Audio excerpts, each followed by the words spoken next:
तो इसी बीच शुरू करते बड़ी खबर का। दिल्ली से बड़ी खबर है, सीएम को लेकर आज बड़ी बैठक है। प्रधानमंत्री नरेंद्र मोदी कर सकते हैं अहम मीटिंग। आपको बताते चले कि दिल्ली के सीएम के नाम पर आज मोहर लग सकती है।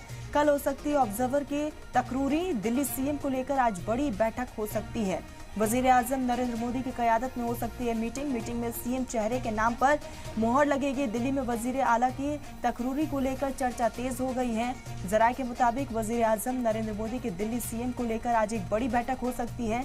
जराये के मुताबिक 16 और 17 फरवरी को दिल्ली के लिए ऑब्जर्वर की यहाँ पर घोषणा भी की जा सकती है और ऐसे में दिल्ली में नए सीएम के इंतखाब के अमल को आगे बढ़ाएगा ऑब्जर्वर का वो पूरा टीम। बिहार चुनाव के ध्यान में रखते हुए दिल्ली की सीएम की तकरूरी कर सकते हैं बीजेपी। और ऐसे में लगातार बीजेपी में अंदरूनी खाने बैठकों का दौर जारी है। खबरों के मुताबिक आज वजीर आजम नरेंद्र मोदी की तरफ से एक बड़ी मीटिंग बुलाई गई है जिसकी सदारत प्रधानमंत्री नरेंद्र मोदी करने वाले हैं। और इस मीटिंग में दिल्ली का आखिर सीएम कौन होगा, किसके कंधों पर ये बड़ी जिम्मेदारी सौंपनी है, इसको लेकर मंथन भी किया जाएगा।